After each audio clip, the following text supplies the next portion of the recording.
So I decided to give an example of this. So you have to link up this video with the last video. If I say, for example, this chart, this circular chart that I just showed you, this circular chart I just showed you. So if, for example, the total value is 398 million, right? And they now share this into percentage 47, 5, 12, and like that. Now, this 47, I want to know the value of the numerical value or the amount, the total amount, from of this space 47. All I need to do is just to um, write 47% of 3980 million, which is equal to 47 over 100 times 3980 million. When we do that, I'm going to get 18.70.6 million, which is this.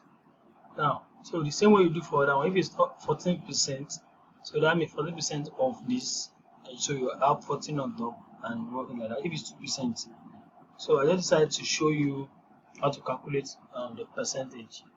So if it's this, then you calculate 5 divided by 100 times 3.3980 million. So that's that. Let me move on to each part, each segment. Part of this is a sector, this is a sector, this is a sector, this is a sector. Sector. Now, let me go to the new topic, histogram. Histogram also is another way of representing data. Histogram, and all these things is just a way of representing information graphically or by plotting it. Now, this is an example of histogram, and well, the example used there was the previous example we talked about, relative frequency. So if you are plotting relative frequency over the number of children. Now, remember this question I showed you in one of the videos I sent earlier. This question itself, this data. So this is the number. So you get the relative frequency. So this is what they use. That means they are telling you they can represent this information in another way, which that is in histogram. I'm about to talk about in a few seconds. So that's what, yeah. So they represent it that way.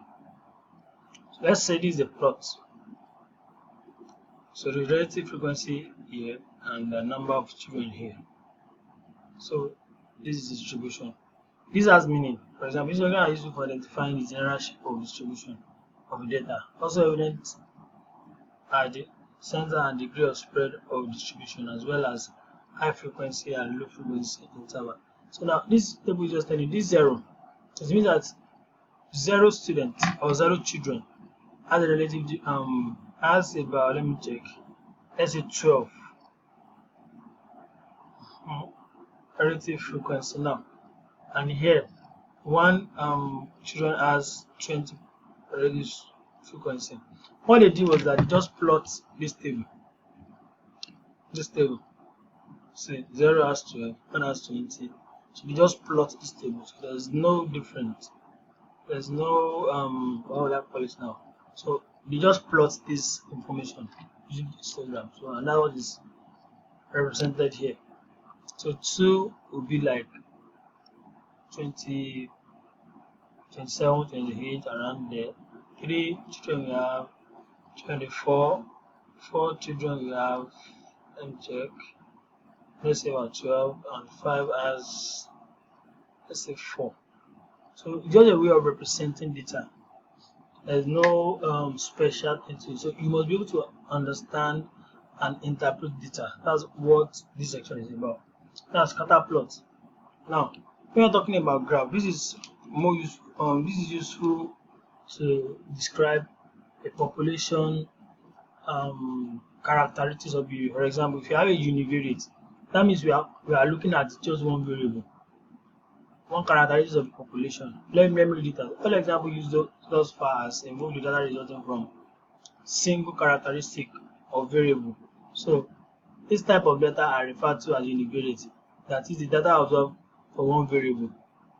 Now, if we're looking at just one variable, for example, if I want to test the population of a city, let's say for example country A, you understand, and that country, I just want to look at the age. I'm looking at that's the characteristics. Just the age alone of the population. I'm using a univariate, just univariate, one variable. And the variable is age. It could be another thing, it could be height, it could be anything, but as far as I'm talking about just one thing, one characteristic, that is univariate. Then we can have more than one. We can have two variables. That's called bivariate. For example, if I'm looking at age and height of a population in a particular city. So I have age as a variable, I have height as another variable. So that's two. I have bivariate. In fact, you can have multiple variables. But I don't know for the level of this exam. I think it's at the level of just bivariate. Just two characters. But you can have more than that. I can look for age, height, and let me talk about maybe another thing. It could be another thing. It could be maybe skill, a particular skill. Maybe stuff. I can just, or maybe the rich and poor.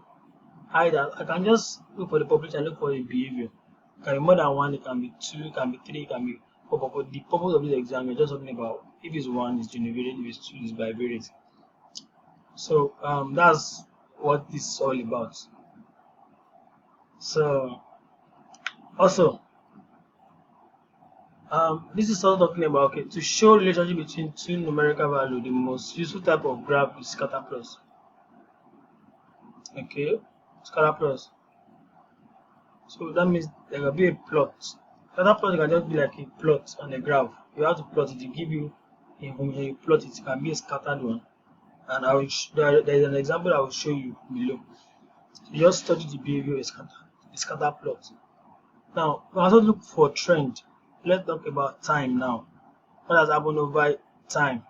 Let me read this out. A scatter plot makes it possible to observe an overall pattern or trend in a relationship between two variables. Also, the strength of the trend as well as the striking deviation from the trend are evident. In many cases, a line or a curve that best represents the trend is also displayed in the graph, used to make prediction about the population.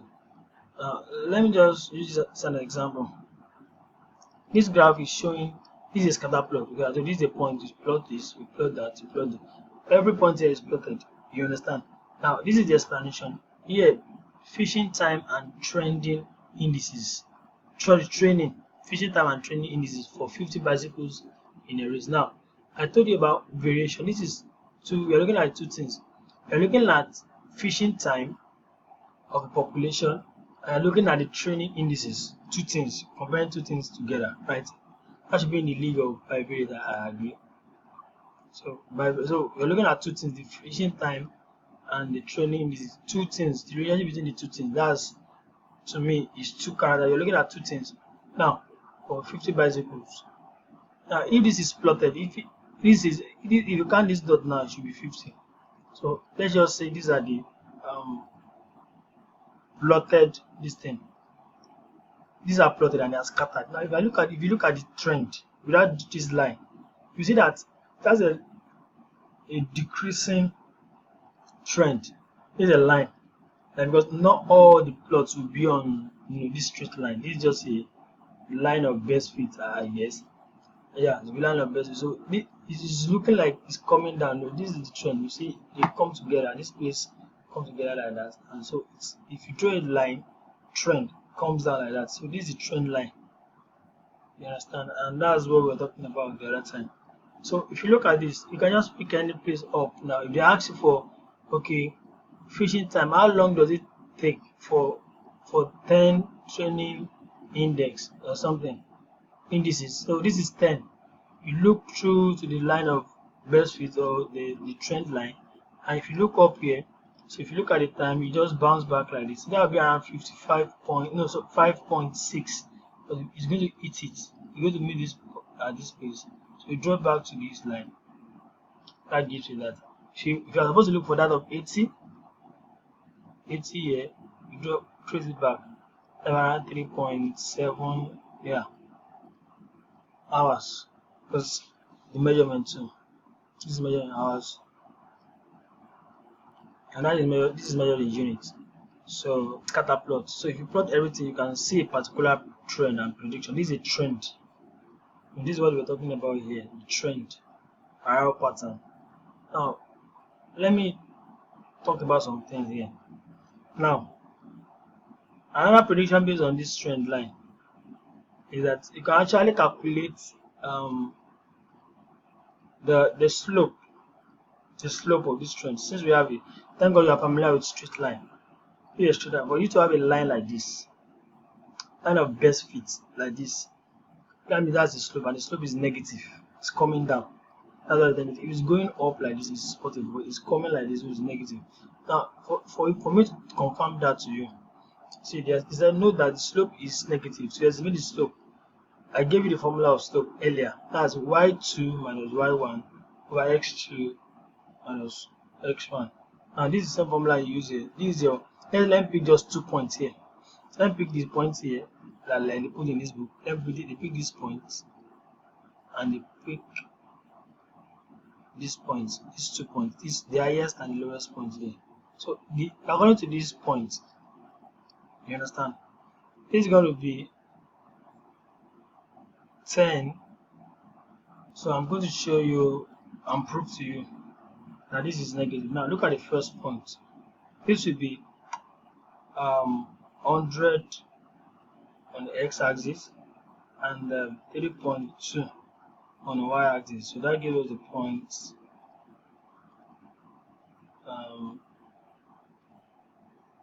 100, 3.2. Then let's check the other one, which is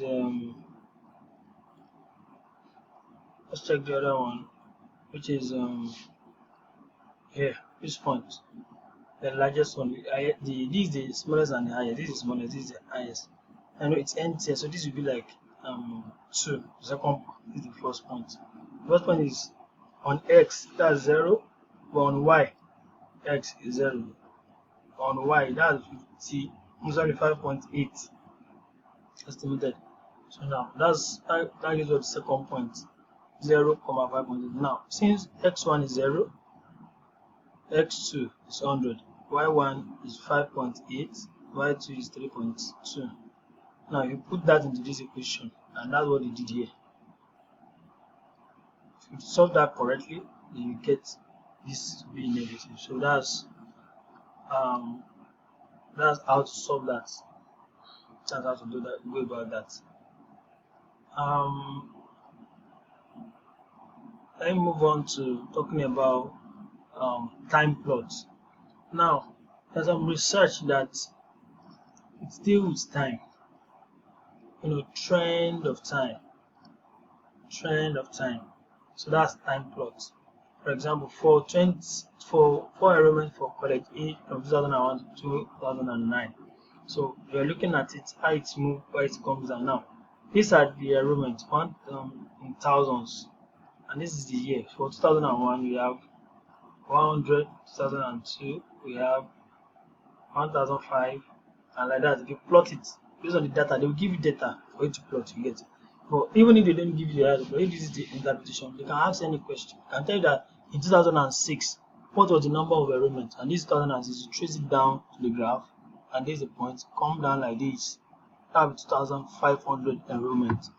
So that's a trend from year to year trend. So this one comes up, goes up a bit, come down a bit, come down, goes up again, goes up a bit, goes up a little bit, and goes up. So if you look at this trend now, the trend, the greatest trend among this graph will be between 2008 and 2009. That's the one that's the increase. That's when there's an increase, the greatest increase here. So if talking about the greatest decrease, to be from here to here, that's when it came down the most. Understand? So, but from here to here, and it came up again. So from here to here is the greatest increase. So let me look at what we're asking you here. You can observe from the graph that the greatest increase in for enrollment between consecutive year occurred from 2008 to 2009, like I told you. See, from here to here. And the best way to know that mathematically is by just calculating the slope of each 2 points. For example, 2008 2009, it has the greatest slope compared to this year and this year, this year and this year, this year and this year, this year and this year, this year and this year, this year and this year and this year and this year. So that's all. So if you calculate the slope and you have the value, You notice that 2008 and 2009 is the greatest. Thank you.